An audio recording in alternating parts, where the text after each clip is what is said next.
Yo, what's up? Welcome back to another episode of the SWUS Monday Night Football. We got Giants Steelers in Pittsburgh. Before we get into it, we're about to hit 100,000 subscribers, and I just want to thank you guys from the bottom of my heart. This YouTube channel changed my life. I love making these videos, and to all of you guys who take the time out of your day to watch them, get emotional here. We were talking about it in the live show. Means a lot to me. So thank you so much for clicking the subscribe button. As far as this weekend goes, things have been going well for me. Had a winning college football Saturday. The midweek games, I did really well this week. NFL Sunday, I'm sitting plus 1.1 unit right now, so I had a winning NFL Sunday, but I'm recording this before Dallas, and the Cowboys are actually my strongest bet. So if the Cowboys lose and don't cover, I'll actually slip slightly into the negative for NFL Sunday, but my top bets are 2-0. I got the Browns money line. So regardless, it was a great day. Thanks everyone for watching. Giants Steelers in Pittsburgh. Let's do it. Welcome to the SWUS. The SWUS. SWUS. Hey, get the SWUS. All right, like I said, Giants are on the road in Pittsburgh. Steelers are laying 6 points at home. Total sitting at 36.5. Let's take a look at the pie charts, and according to the data, action's coming in pretty heavily on the Steelers side. 80% of the tickets, just over 80% of the money, but take this data with a grain of salt. So let's get into this matchup, and we'll start with the Giants offense. As I'm sure you probably know, not having the strongest season offensively. 29th in yards per play, 23rd in success rate, 26th in EPA, 22nd in offensive DVOA. But honestly, what we need to talk about on this side of the ball is the glaring mismatch. I'm sure it's what everyone's talking about. The Giants' pass protection, or the lack of pass protection, I should say, against the Steelers' pass rush in Pittsburgh. Giants are 29th in pressure rate allowed, and it's only gotten worse with the injuries. We'll get to that in a second, but they're on the road in Pittsburgh against TJ Watt and the Steelers' defensive front. As we know, this has been the strength of the Steelers team for multiple seasons now. They're 4th in the NFL in pressure rate, 1st in pass rush grade. PFF has this as the best pass rush in the NFL, and like I said earlier, not only is this Giants offensive line struggling, but they're banged up. Andrew Thomas, starting left tackle, he's on the IR. He's not going to play in this one.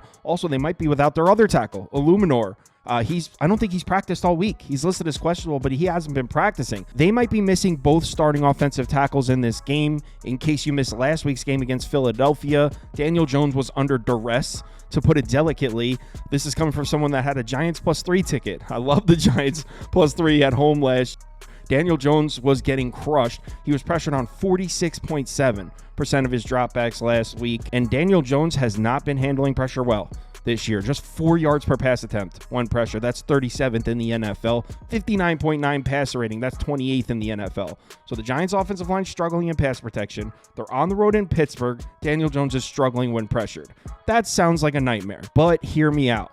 This reminds me a lot of the Week 6 Sunday Night Football game last year. Giants on the road in Buffalo. It was primetime Sunday Night Football. The Bills were laying 15.5 points in this game. And if you were subscribed to the channel back then, you know I took the Giants plus the points, and I sprinkled the Giants money line. And everyone in the comments called me an idiot. Everyone was like, Kyle, that's the worst bet I've ever heard. Working for Vegas, you know what they say. I got all of that for giving out Giants plus 15.5 and sprinkled the money line. In case you didn't watch that game, the Giants were winning with 3 minutes to go. Josh Allen scored, I think he threw a touchdown with 3 minutes left to take the lead. So I covered my plus 15.5 and lost the money line in the final minutes. By the way, Tyrod Taylor got the ball back and drove down and almost won the game anyway. It was 4th and 2 on like the 16 and didn't get it. It was a crazy game. Giants easily could have won that game. They actually outgained Buffalo. But the reason I'm bringing this up, at the time, the Giants offensive line was decimated. I think they were missing 4 starters, and the Bills at that point in the season had the best pass rush in the NFL. That's what everyone was talking about. It was almost the same storyline. How are they going to keep Tyrod Taylor, because Jones was hurt, how are they going to keep Tyrod Taylor safe in this game? The Bills' defensive front is going to absolutely slaughter. That's what everyone was saying going into this game. Like I said, the line was 15.5 for a reason. But what did Brian Daboll do? He drew up an entire offensive game plan that took the Bills' pass rush out of the game. How did he do that? Sprint right, quick hit to the sideline.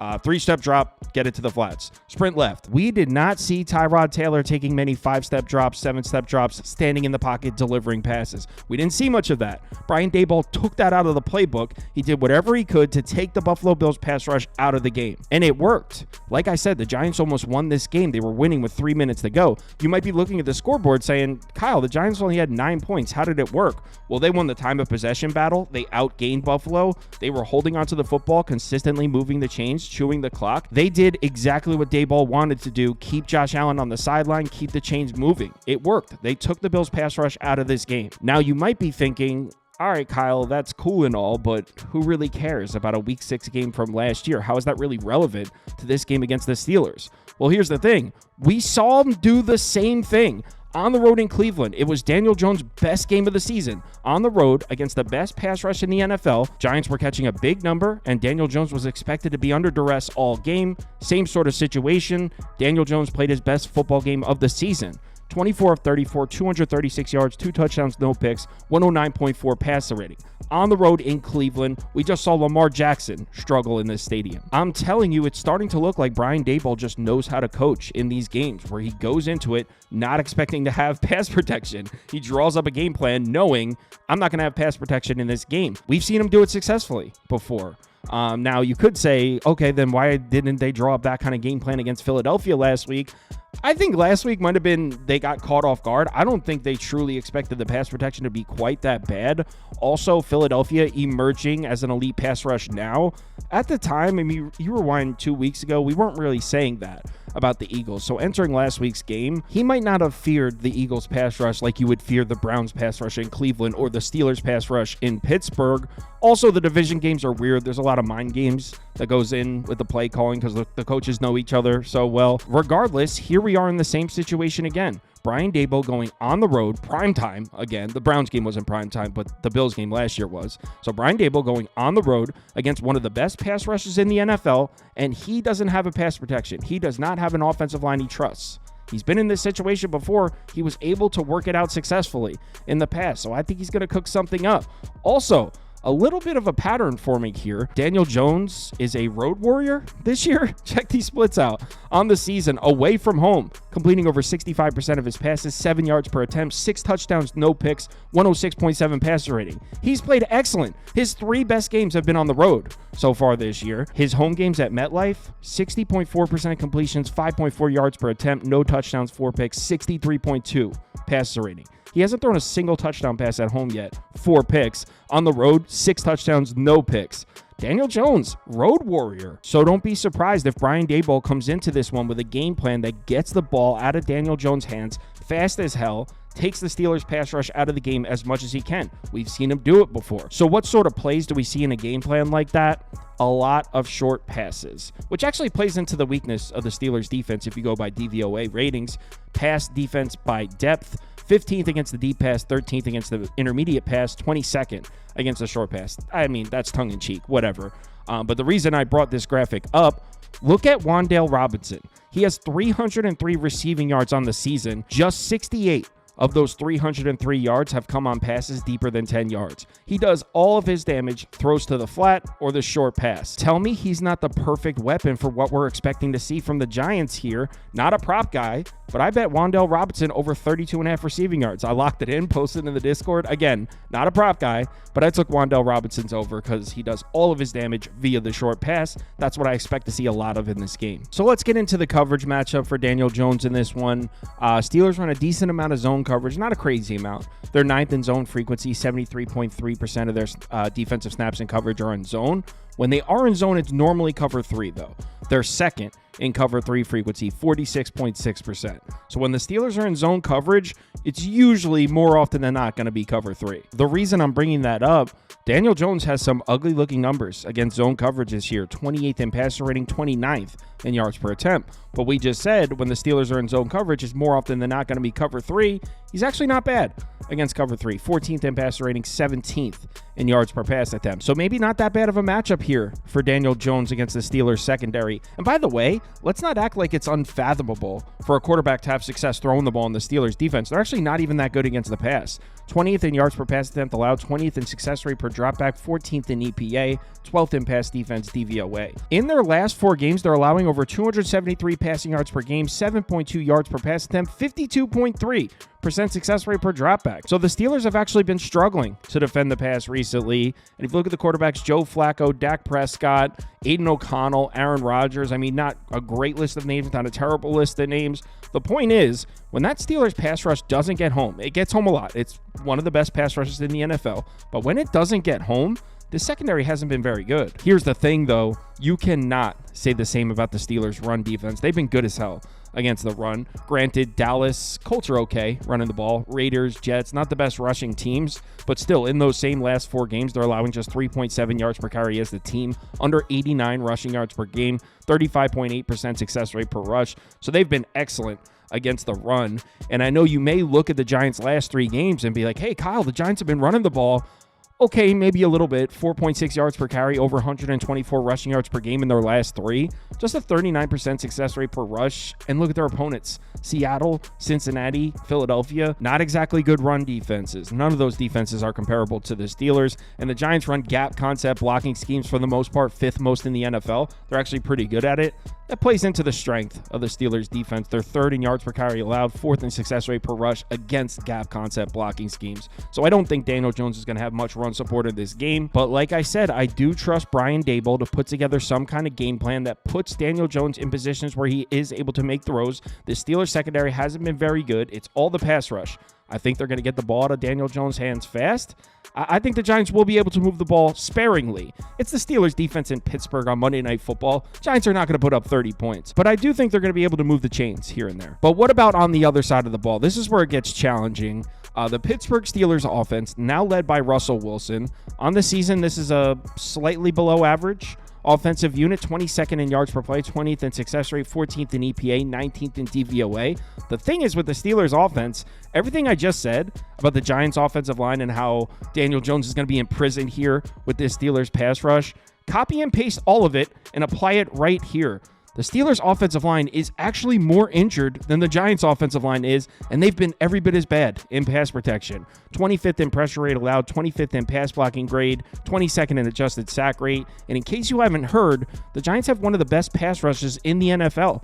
5th in pressure rate, 8th in pass rush grade, 1st in adjusted sack rate. Now the left guard is back, Siamalu. He's been back for a couple weeks now, but they're still missing 3 starters from this offensive line. The center, the right guard, the right tackle. The entire right side is missing against this Giants defensive front that's been bulldozing offensive lines. So on paper, the Giants pass rush should be all over Russell Wilson every bit as much as the Steelers pass rush is all over Daniel Jones in this game. It's pretty even on that front. The big difference is right here. The Giants run defense. The Steelers have a great run defense. The Giants don't. Giants against the run this year, 31st in yards per carry allowed, 20th in success rate, 20th in EPA, 14th in DVOA against the run. Not that the Steelers' run game has been anything special. In fact, it's been pretty disappointing so far this season. I mean, based on what we saw the second half of last year when Jaylen Warren got going, entering the season, they brought in Arthur Smith. I think we all thought Pittsburgh, or at least I thought, Pittsburgh was going to be able to run the ball this year. We haven't really seen it. That being said, the offensive line is probably the reason for that. I mean, the offensive line is so injured. Maybe if that unit's healthy, they're able to run the ball a little more efficiently. Tough to say. I mean, they do have some decent rushing numbers in their last couple of games. Against the Jets and Raiders, 4.8 yards per carry, 167 rushing yards per game in those two. Success rate per rush still below 35% though, which is not good. And honestly, it's the Jets and Raiders, 2 bad run defenses. Actually, if you pull up the Steelers' last 3 opponents, here are their run defense DVOA ratings. Cowboys 29th, Raiders 27th, Jets 25th. So actually, the Giants sitting at 21st will be the Steelers' toughest competition in terms of running the ball. I'm not saying they won't be able to run the ball on the Giants. I'm just saying they've seen a lot of really, really bad run defenses. I actually wouldn't be surprised if the Giants are able to limit the Steelers' run game. I think they can give them some problems. To me, betting this game comes down to this right here, though. We shouldn't even talk about the run game. We should be talking about this right here. Russell Wilson last week against the Jets. 264 passing yards, 9.1 yards per attempt, 109 pass rating, 44.8% success rate per dropback. Is this sustainable or not? Now, something we can point at last week, Russell Wilson did not do a great job handling the pressure. The Jets' pass rush is pretty good. Not as good as the Giants, but it's pretty good. Russell Wilson, when pressured last week, 4 of 11, 75.6 passer rating. When given a clean pocket, 12 of 18, 129.4. So he did a lot of his damage from a clean pocket. I don't know how many clean pockets he's going to have in this one against the Giants. Regardless, that's what betting this game comes down to. Do you think Russell Wilson can do that again or not? As far as me personally, this is how I feel. So if Russell Wilson comes out and does that again and performs at that level again, the Steelers win and probably cover the -6. If he comes out and is just average, I like the Steelers by about a field goal. Giants should cover the +6. If he comes out and is ass and is some of the Russell Wilson we saw last year with Denver, he was okay with Denver at times too. But if he comes out and plays poorly and the Giants pass rush rattles him, I think the Giants can win this game, honestly. So my bet, I took the Giants +6. People are going to hate this one. I took a lot of ugly dogs this week. I don't always do that. If you're new to the channel, I don't always take the ugly dogs. This just happened to be a week where I liked a lot of them.